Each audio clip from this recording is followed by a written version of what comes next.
Article 370 കുറിച്ചാണ് basically ഈ ഫാലി നരിമാൻ പറഞ്ഞത്. It was erroneous on multiple counts and bad in law.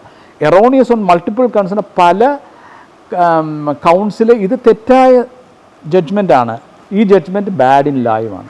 അപ്പോൾ അത് എന്താ നോക്കണേ, ഇഷ്യൂ എന്താണെന്ന് മനസ്സിലാക്കണം. എന്താണ് ആർട്ടിക്കിൾ 370 ഇഷ്യൂ? അതായത് ഞാനൊന്ന് വായിച്ചിട്ട് എക്സ്പ്ലെയിൻ ചെയ്യുന്നതായിരിക്കും നല്ലത്.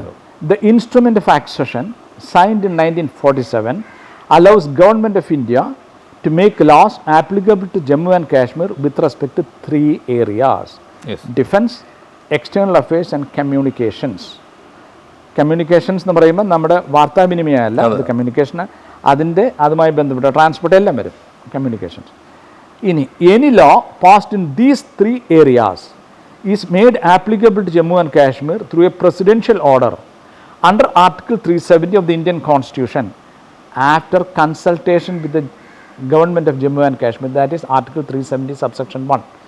ഈ 3 ഏരിയ, അതായത് ഡിഫൻസും എക്സ്റ്റേണൽ അഫയേഴ്സും കമ്മ്യൂണിക്കേഷനും മാത്രമാണ് ഇന്ത്യ നോക്കാനായിട്ട് അവർ ഇൻസ്ട്രുമെൻ്റ് ആക്സഷനിൽ കൊടുത്തിരിക്കുന്നത്. ബാക്കി എല്ലാ കാര്യത്തിലും അവർക്ക് ഓട്ടോണമി, അബ്സല്യൂട്ട് സോവറിറ്റി, സ്വന്തം ഭരണഘടന, സ്വന്തം നിയമം, പിന്നെ സ്വന്തം പതാക, നാഷണൽ എല്ലാം ഉണ്ട്, എക്സെപ്റ്റ് ഈ 3 ഏരിയയിൽ മാത്രം.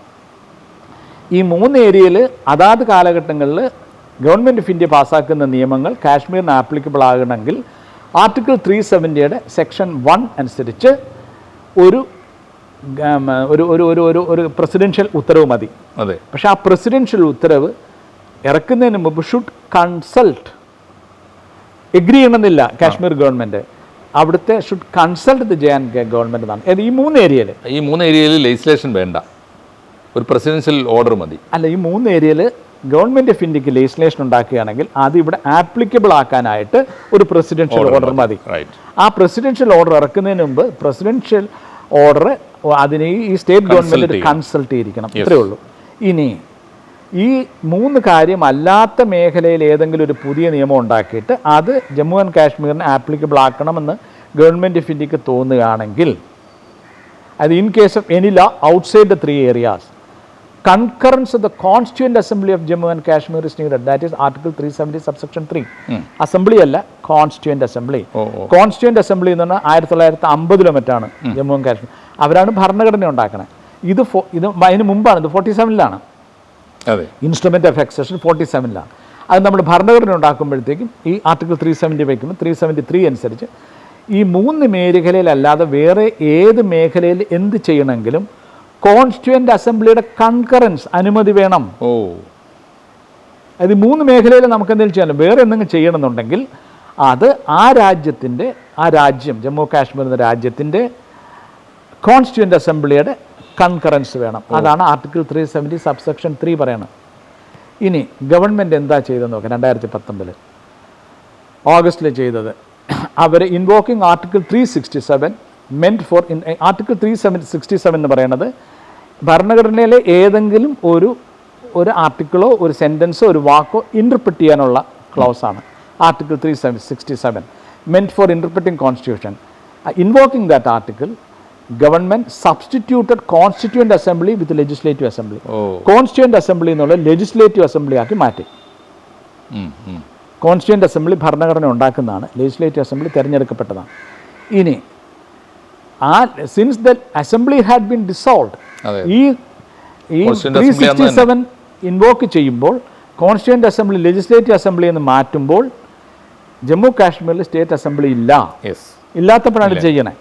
എന്നിട്ട് since the assembly had been dissolve the concurrence was obtained from the governor. കാരണം അസംബ്ലി ഇല്ലാത്തപ്പോൾ ആ അധികാരങ്ങൾ പാർലമെൻറ്റിന് കിട്ടുന്നു. ഗവൺമെൻറ് റെപ്രസെൻറ്റേറ്റീവ് ഗവർണറെ വെക്കുന്നു. അപ്പോൾ governor is a representative union government. അപ്പോൾ ഒരു കോൺസ്റ്റിറ്റ്യൂവൻ്റ് അസംബ്ലിയുടെ കൺകറൻസ് മേടിക്കണം എന്ന് പറയുന്നത് കോൺസ്റ്റിറ്റ്യൂവൻ്റ് അസംബ്ലിയെ ലെജിസ്ലേറ്റീവ് അസംബ്ലിയാക്കി ആർട്ടിക്കിൾ 367 അനുസരിച്ച് which is meant to interpret constitution, അത് ഇവർ സബ്സ്റ്റിറ്റ്യൂട്ട് ചെയ്യുകയും എന്നിട്ട് ആ ലെജിസ്ലേറ്റീവ് അസംബ്ലി പോലും ഇല്ലാത്ത സമയത്ത് ഇത് ചെയ്യുകയും ലെജിസ്ലേറ്റീവ് അസംബ്ലി എടുക്കുന്ന തീരുമാനം ഗവർണർ എടുക്കുന്ന, and governor mister Saxena was A BJP മാൻ. ഇനി അത് കഴിഞ്ഞിട്ട് the presidential order then made article 370. നമ്മൾ എല്ലായിടത്തും പത്രങ്ങളിലൊക്കെ എഴുതി വെക്കണം അബ്രഗേഷൻ ഓഫ് ആർട്ടിക്കിൾ 370. അല്ല കേട്ടോ, ആർട്ടിക്കിൾ 370 അബ്രഗേറ്റ് ചെയ്തിട്ടില്ല, മാറ്റിയിട്ടില്ല. It still in the constitution.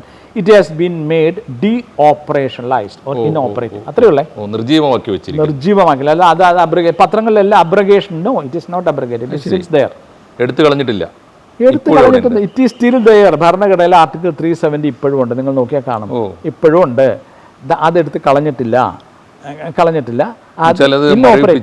മരവിപ്പിച്ചു. ഇൻഓപ്പറേറ്റീവ് അങ്ങനെയുള്ള അബ്രഗേഷൻ അല്ല. So presidential order then made article 370 ഇൻഓപ്പറേറ്റീവ്.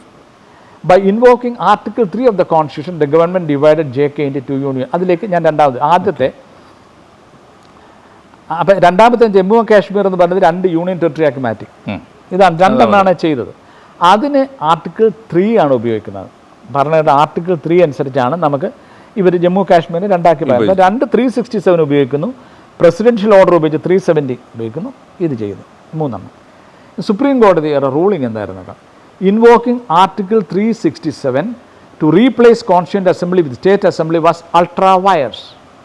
Chief justice Chandra ultra vires എന്ന് പറഞ്ഞാൽ എന്താണ്? Acting beyond one's legal authority. So it becomes invalid. Any ultra vires act is invalid and void ab initio. അതാണ് നിയമം. അപ്പം article 367 invoke ചെയ്തത് ultra vires ആണെന്ന് ചന്ദ്രചൂഡിൻ്റെ judgment പറയുന്നു, ബെഞ്ചിൻ്റെ പറയുന്നു. And then it upheld the government decision to make article 370 ഇൻഓപ്പറേറ്റീവ്.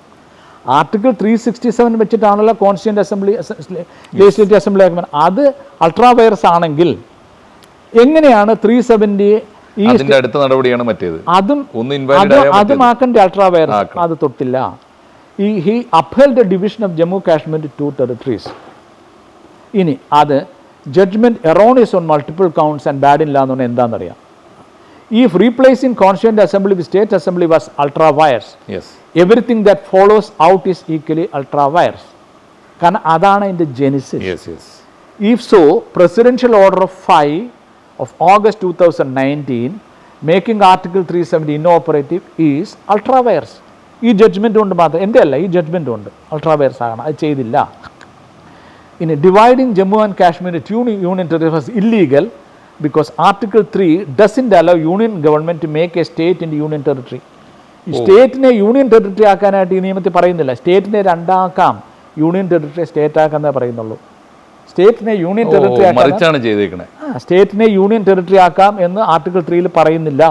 A state can be divide to. അങ്ങനെയാണ് ആന്ധ്രാപ്രദേശ്, ഹൈദരാബാദ്, ആന്ധ്ര തെലുങ്കാന ആക്കുന്നത്. സ്റ്റേറ്റുകൾ ഡിവൈഡ് ചെയ്യാം. സ്റ്റേറ്റിനെ യൂണിയൻ ടെറിട്ടറി ആക്കാൻ നിയമത്തിൽ പറയുന്നില്ല. ഇവിടെ ചെയ്തത് സ്റ്റേറ്റിനെ 2 യൂണിയൻ ടെറിട്ടറി ആക്കി. റിവേഴ്സ് ആണ്. It can make union territory A state or A state can be divide 2 states but with the concurrence of the state government. മനസ്സിലായോ? ഒരു സ്റ്റേറ്റിനെ 2 സ്റ്റേറ്റ് ആക്കാൻ അവകാശമുണ്ട്. പക്ഷേ അങ്ങനെ അത് സ്റ്റേറ്റിന്റെ കൺകറൻസ് എന്ന് പറഞ്ഞാൽ അവരുടെ അക്സെപ്റ്റൻസ് വേണം, അവരുടെ സമ്മതം വേണം. അതിലില്ലല്ലോ. ഇവിടെ ആ സ്റ്റേറ്റ് ഗവൺമെന്റിന്റെ വേണം, സ്റ്റേറ്റ് ഗവൺമെന്റിന്റെ വേണം. ഇവിടെ ഗവർണമെന്റ് ഇല്ല, ഗവർണറാണ് എല്ലാം ചെയ്യുന്നത്. In fact it was divide 2 union territories. എന്തിനാണെന്ന് അറിയാമോ? യൂണിയൻ ടെറിട്ടറി ആയിരിക്കുന്ന വേറെ ഒരു സ്ലീറ്റ് ഓഫ് ഹാൻഡ് ആണ്. അതായത് സ്റ്റേറ്റ് ആണെങ്കിൽ നിങ്ങൾ 356 അനുസരിച്ച് പ്രസിഡൻഷ്യൽ ഉത്തരവ് ഭരണം വരികയാണെങ്കിൽ 6 മാസത്തിനകം തെരഞ്ഞെടുപ്പ് നടത്തണം. അല്ലെങ്കിൽ പാർലമെന്റിലെ 2 സഭയിലും വീണ്ടും ഇതിൻ്റെ എക്സ്റ്റൻഷന് വേണ്ടിയിട്ടുള്ള ബില്ല് കൊണ്ടുവന്ന് പാസ്സാക്കണം.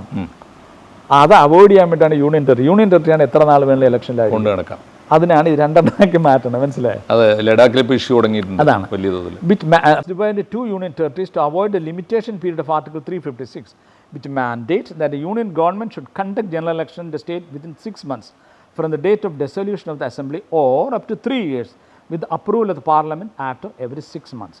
There is no such time bar for union territories. The bill to divide the state must have been sent to Jammu Kashmir for its opinion. അയച്ചിട്ടില്ല, അവിടെ ഇല്ല. പിന്നെ ഈ പറയുന്ന ഇത് കഴിഞ്ഞിട്ട് ജസ്റ്റിസ് ചന്ദ്രചൂഡിനെ BBC ഇൻ്റർവ്യൂ പുള്ളി പറഞ്ഞു ടെമ്പററി നേച്ചറാണ് ആർട്ടിക്കിൾ 370. 75 കൊല്ലം പോരെ ടെമ്പററി പെർമനൻ്റ്. അവിടെയാണ് ഇയാൾ എന്താ പറയേണ്ടത്, അതായത് ഇയാൾ മറ്റു മനുഷ്യർ മുഴുവൻ വിഡ്ഢിയാക്കുന്ന ഒരു ആർഗ്യുമെൻ്റ് ഇല്ലേ, അതാണ് എങ്ങനെയാണെന്ന് അറിയാം. It is temporary. എന്തുകൊണ്ടെന്ന് വെച്ചാൽ ഇത് 2 രാജ്യങ്ങൾ തമ്മിലുള്ള കരാറാണ്. ആ കരാർ എപ്പോൾ വേണമെങ്കിലും അവരെ കോൺസ്റ്റിറ്റ്യൂന്റ് അസംബ്ലി കൂടിയിട്ട് വേണ്ടാന്ന് വെക്കാം. അതാണ് അതിൻ്റെ ടെമ്പററി നേച്ചർ. അല്ലാതെ ഗവൺമെൻറ് ഓഫ് ഇന്ത്യ തീരുമാനിക്കണമല്ല. ഞാൻ നിങ്ങളുടെ കയ്യിൽ കുറച്ച് സ്വർണ്ണം സൂക്ഷിക്കാൻ, എൻ്റെ വീട്ടിൽ ഇതില്ല, കള്ളന്മാരെടുത്തോണ്ട് പോകും, 5-6 കൊല്ലം കൂടി നിങ്ങൾ ഇത്രയും കൊല്ലം എൻ്റെ ഇരുന്നില്ല, എൻ്റെ ആകട്ടെ എന്ന് പറയണം. അതാണ് ഇവിടെ ചെയ്തിരിക്കുന്നത്, മനസ്സിലായോ? കാശ്മീർക്ക് ഈ 3 എണ്ണവും ഞങ്ങൾ ഇന്ത്യ ആയിട്ട് ഇനി വേണ്ട എന്ന് തീരുമാനിക്കാനുള്ള റൈറ്റ് അവരെ കോൺസ്റ്റിറ്റ്യൂൻ്റ് അസംബ്ലി കൂടിയിട്ട് വേണമെങ്കിൽ അവർക്ക് ചെയ്യാം. അതായത് it's temporary nature rises because it is partial accession. Full 3 എണ്ണേ ഉള്ളൂ, 3 ഏരിയ ഉള്ളൂ. Accession by 2 independent countries. Chandrachud's argument that 75 years is sufficient to make a temporary article permanent is a logical fallacy. The temporary nature of Article 370 gives both India and Jammu Kashmir the freedom to end the instrument of accession. Naturally അല്ലേ ഉണ്ടല്ലോ. It's why Mahbooba Mufti പറയുന്നുണ്ട്, former chief minister, Jammu Kashmir, said that India has betrayed the people of Jammu and Kashmir and they regret that their country had joined India.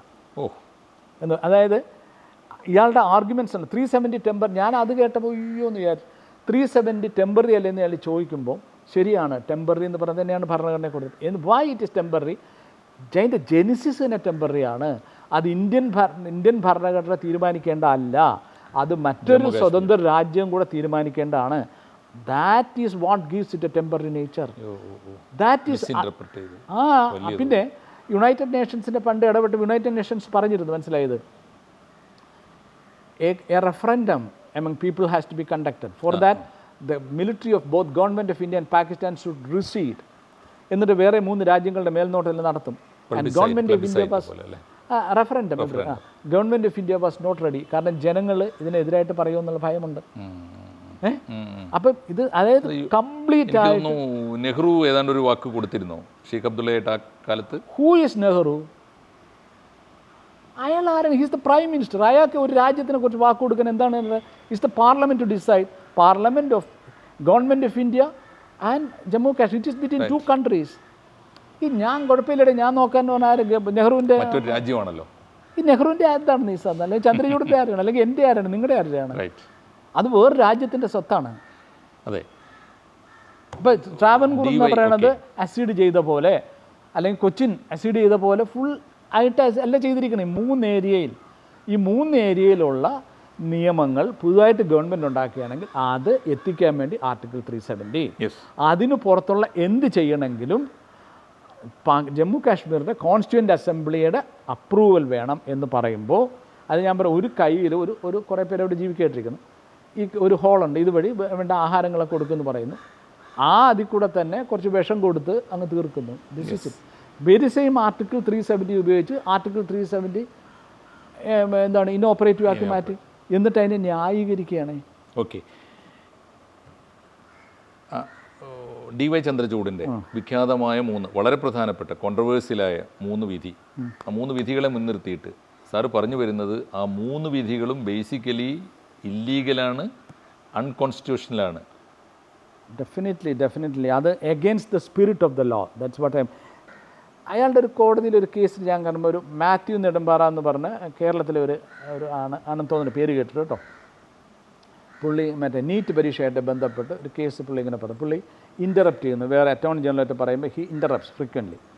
അപ്പം ചന്ദ്രചൂഡ് പറയണോ നിങ്ങൾ interrupt ചെയ്യില്ല. പുള്ളി ഇയാൾ വീണ്ടും പറയുന്നു, this is my court, I don't want anybody to dictate terms on me, this my court, നിങ്ങൾ നിശബ്ദനായിരിക്കണം, അല്ലെങ്കിൽ നിങ്ങൾക്കെതിരെ നടപടി എടുക്കേണ്ടി വരും, വാണിംഗ് ആണ്. അതിൽ വീണ്ടും സെക്യൂരിറ്റിയെ വിളിക്കുന്നു ഇയാൾ പുറത്താക്കാൻ.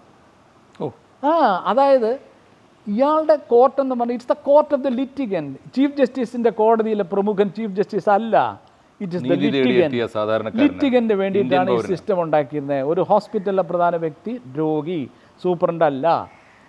ഇവരൊക്കെ they are paid servants of the citizens of India. എൻ്റെയും നിങ്ങളുടെയും ടാക്സ് പണത്തിൽ നിന്ന് എടുത്ത് പണമെടുത്താണ് ചീഫ് ജസ്റ്റിസിന് കൊടുക്കുന്നത്. അവിടെ അയാൾ ലിറ്റിഗൻറ്റിനോട് മര്യാദയ്ക്ക് പെരും. അയാൾ ഭരണഘടനയോട് അന്യായം കാണിച്ചിട്ട്, ഭരണഘടനയോട് യാതൊരു പ്രതിപത്തിയില്ലാത്ത രീതിയിൽ ഈ 3 ജഡ്ജ്മെൻറ്റ് എഴുതിയിട്ട് ഇയാൾ ഇടയ്ക്കൊന്ന് എണീച്ച് നിന്ന ആളെ ഭത്സിക്കുന്നു, അയാളെ പുറത്താക്കാൻ പറയുന്നു. അതായത് ജനങ്ങളെയും you are majoring in on minor things, you are majoring in on minor things. Nelson's eye എന്നൊക്കെ പറയും. നിങ്ങൾ അതുവഴി പോകുന്ന കപ്പൽ കാണില്ല, പക്ഷേ നിങ്ങൾ തൊട്ടിരിക്കുന്ന കൊച്ചു ബോട്ട് മാത്രം കാണും, മനസ്സിലായോ? You don't see the ship. നിങ്ങളിതിനെ നോക്കും. വസൂരി വന്ന് കിടക്കുമ്പോൾ, അഴുകി പൊട്ടി കിടക്കുമ്പോൾ നിങ്ങൾ മുഖക്കുരുവിന് ക്ലിയറസിലിൻ്റെ മരുന്നുമായിട്ട് ചെല്ലും. അതാണ് ചന്ദ്രചൂഡ കാണിച്ചത്. ഓ, ഇത് സാർ ഈ പറഞ്ഞു വരുമ്പോൾ നമ്മുടെ കോടതികളിൽ നിലനിൽക്കുന്ന ഒരു ജുഡീഷ്യൽ കൾച്ചർ ഉണ്ടല്ലോ, ഇത് സുപ്രീം കോടതിയിൽ മാത്രമല്ലല്ലോ സാർ. നമ്മുടെ സാധാരണക്കാരനായ മനുഷ്യൻ കോടതികളെ ഭയപ്പെടുകയും കോടതികളുടെ ഒരു പെരുമാറ്റച്ചട്ടം ഏതോ കാലഘട്ടത്തിലെ ഒരു തമ്പ്രാൻ വ്യവസ്ഥ പോലെ നിലനിൽക്കുകയും ചെയ്യുന്നുണ്ടല്ലോ. അങ്ങനെയാണെങ്കിൽ അത് സുപ്രീം കോടതിക്കും ചന്ദ്രചൂഡിനും മാത്രമാവില്ല സാർ ഈ ഉന്നയിക്കുന്ന കാര്യങ്ങൾ ബാധകമായി തീരുക. താഴത്തെ കോടതികളിൽ വരെ അതുണ്ട്. കാരണം അവർ നിങ്ങളുടെ വിധി തീരുമാനിക്കുന്നു. നിങ്ങളുടെ വിധി തീരുമാനിക്കാൻ നമ്മളെ പഠിപ്പിക്കുന്നത് നിയമം നടപ്പിലാക്കുക എന്നുള്ളതല്ല. യെസ്, നിങ്ങളുടെ വിധി. അപ്പോൾ വിധി എന്നൊക്കെ പറയുമ്പോൾ നമുക്ക് വിധിയുമായി കണക്ട് ചെയ്ത ഒരുപാട് കൊണൊട്ടേഷൻസ് വരും. ഡെസ്റ്റിനി, വിധി, ഒരുപാട് സാധനങ്ങൾ വരും. ഞാൻ ന്യായമാണ് നടപ്പിലാക്കണമെന്ന് പറഞ്ഞെങ്കിൽ, ഞാൻ കുറ്റം ചെയ്തവനാണെങ്കിൽ എനിക്ക് തന്നെ അറിയാം, എനിക്ക് നിയമപരമായി നോക്കി എനിക്ക് ഇതിന് തെറ്റ് കിട്ടും. അല്ലാതെ കോടതിയുടെ, ബഹുമാനപ്പെട്ട കോടതിയുടെ അതായത് ഞാൻ ആദ്യമായിട്ട് കോടതിയിൽ പോകുമ്പോൾ ഒരു ഡിഫമേഷൻ, വിജയൻ്റെ ഡിഫമേഷൻ കേസിന് പോകുമ്പോൾ അഡ്വക്കേറ്റ് വി ജി ഗോവിന്ദരായിരുന്നു എൻ്റെ അഡ്വക്കേറ്റ്. പുള്ളി പിന്നെ ഡയറക്ടർ പ്രോസിക്യൂട്ടറൊക്കെ ആയിട്ട് മാറിയാണ്. അപ്പോൾ പുള്ളി എൻ്റെ അടുത്ത് പറഞ്ഞു, രാശര കോടതി കയറുമ്പം ജഡ്ജ് വരുമ്പോൾ താണു വണങ്ങണം. ഞാൻ വണങ്ങൂല എന്ന് പറഞ്ഞു. ഞാൻ ദൈവത്തിനെ പോലും വണങ്ങൂല, ജഡ്ജിയെ വണങ്ങൂല, എനിക്ക് ഇത് കിട്ടിയാൽ മതി. രാശര പുള്ളി അത് ജഡ്ജിന് എന്തെങ്കിലും പറയും. ഞാൻ പറയാം, അങ്ങനെ ജഡ്ജ് എന്നെ നിർബന്ധിക്കുകയാണെങ്കിൽ ഞാൻ വണങ്ങും.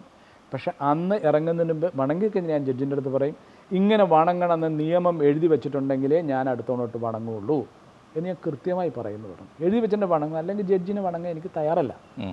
ജഡ്ജ് എനിക്ക് ഔദാര്യം തരണ്ട, നിയമവും നീതിയും നടപ്പിലാക്കിയാൽ മതി, അതിനാണ് ഞാൻ വന്നിരിക്കുന്നത്. അതെനിക്ക് തെറ്റെന്ന് തോന്നിയാൽ ഞാൻ മുകളിൽ കോടതിയിൽ അപ്പീൽ പോകും. ഞാൻ വണങ്ങാനില്ല എന്ന് പറഞ്ഞു. ഞാൻ വണങ്ങിയില്ല. പുള്ളിയൊന്നും പറഞ്ഞില്ല കേട്ടോ, പുള്ളിയൊന്നും പറഞ്ഞില്ല. പക്ഷേ ഈ ജഡ്ജിമാരെ ഇങ്ങനെ വഷളാക്കുന്നത് ഈ വക്കീലന്മാരാണ്. ഇവർ നാഴികയ്ക്ക് നാട്ടോട് എന്തിനാണ് ഇവർ മിലോഡ് എന്ന് വിളിക്കുന്നത്? മിസ്റ്റർ ജഡ്ജ് എന്ന് വിളിച്ച് അഭിസംബോധന ഇവർക്ക് വെക്കണം. ഈ നിങ്ങളെ ഒരാൾ വന്ന് ചുറ്റും കൂടുന്ന ആൾ ലോഡ് എന്ന് പറയുമ്പോൾ അയാൾ പ്രഭുവും ദൈവമായിട്ടങ്ങ് മാറുന്നേ. അയാളെ ആക്കുന്നത് ഇവരാണ്. ഇനി മറിയം റഷീദയുടെ ഈ മാനനഷ്ട കേസിൻ്റെ സമയത്ത് തന്നെ കോടതി നമ്പർ 5 ബഞ്ചൂരിൽ ജഡ്ജി വരാൻ അരമണിക്കൂർ 3/4 മണിക്കൂർ താമസം. അപ്പം മുകളിലത്തെ സ്റ്റെയർ കേസിൽ മുകളിൽ വരണം. അപ്പം മറിയം റഷീദ് ഞാനുമായിട്ട് വർത്തമാനം പറഞ്ഞുകൊണ്ടിരിക്കുകയാണ്. ഞങ്ങൾ കോ അക്യൂസ്ഡാണ്. പോലീസുണ്ട് അവരെ. പെട്ടെന്ന് പടി കയറി താഴെ വന്നപ്പോഴത്തേക്കും ഈ പോലീസുകാരുണ്ട് മിണ്ടല്ലോ.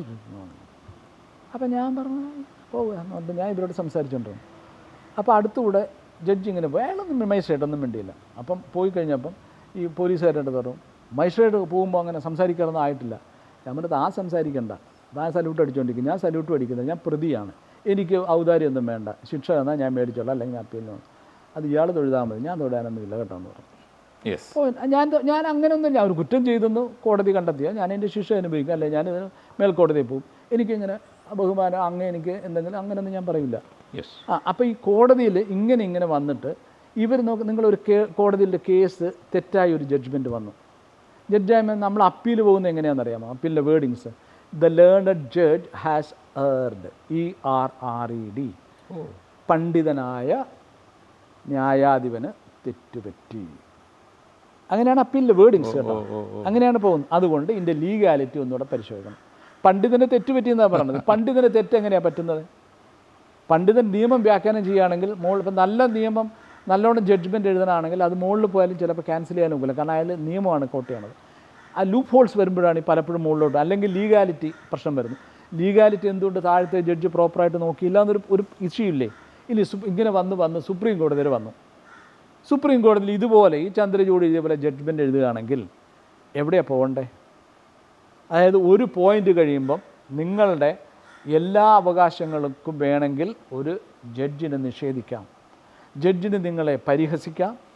ജഡ്ജിന് കേരള ഹൈക്കോടതിയിൽ ഒരു ജഡ്ജിടയ്ക്ക് പറഞ്ഞില്ലേ, കോടതിയോട് കളിക്കണ്ടെന്ന്. കോടതി ജനങ്ങളോടും കളിക്കണ്ട. ജനങ്ങൾ ശമ്പളം കൊടുത്തിരിക്കുന്നവരാണ് ഈ കോടതി ഉദ്യോഗസ്ഥർ, ടു അഡ്മിനിസ്റ്റർ ജസ്റ്റിസ്. വാസ്തവത്തിൽ ഈ കോടതികളുടെ മുമ്പിൽ പണ്ട് പോലീസ് സ്റ്റേഷനിൽ എഴുതി വെച്ച പോലെ ജനമൈത്രി കോടതി എന്ന് എഴുതി വെക്കണം. ജഡ്ജിമാർ അവിടെ വന്ന് ലിറ്റിഗനോട് മര്യാദയ്ക്ക് ഇരിക്കാം. ലിറ്റിഗൻറ്റിൻ്റെ വന്നാൽ അവിടെ ലിറ്റിഗൻ്റെ കൂടെ ഒന്ന് ഇരിക്കാൻ ഇരുന്നൂടാ. നിങ്ങൾ പ്രതിയാണെങ്കിൽ നിങ്ങളെ ശിക്ഷിക്കൂ, നിങ്ങൾ ആ ശിക്ഷ അനുഭവിക്കാം. പക്ഷേ പ്രതിയാകുന്നത് വരെ നിയമം പറയേണ്ടത് എന്താണ്? Unless proved guilty you are innocent. ആ ഇന്നസെൻ്റായി എനിക്ക് എന്തുകൊണ്ട് കോടതി ഇരിക്കാൻ റൈറ്റില്ല? എന്നെ നിർത്തുകയുള്ളൂ. ഞാനൊരു കുറ്റം ചെയ്തെങ്കിൽ എനിക്ക് ശിക്ഷ ഞാൻ അവിടെ പോയി അനുഭവിക്കും. പക്ഷേ എൻ്റെ ഓരോ പ്രോസസ്സിനകത്തും എന്നെ പോലീസ് ഇങ്ങനെ പിടിച്ചോണ്ട് വരുന്നു, എന്നെ അവിടെ നിർത്തുന്നു, എനിക്കിരിക്കാനൊക്കുന്നില്ല, ഞാനിങ്ങനെ കൈയും കെട്ടി നിൽക്കുന്നു. What is this bloody torture? ഇവരൊക്കെ ആരാണ്? ദൈവമാണ്. ദൈവത്തിൻ്റെ അടുത്താണെങ്കിൽ പോലും നമുക്ക് സൗകര്യമില്ല എന്ന് പറയാനൊക്കെ. എനിക്ക് സൗകര്യമില്ല ഇയാളെ വണങ്ങാൻ. യെസ്. അങ്ങനെ ആളുകൾ സാധാരണ ലിറ്റിഗൻ്റ് കോടതിയുടെ മുമ്പിൽ ചോദിക്കണം, we pay you to administer justice, you are a public servant and we are the public, the bloody public പറയാൻ നോക്കണം.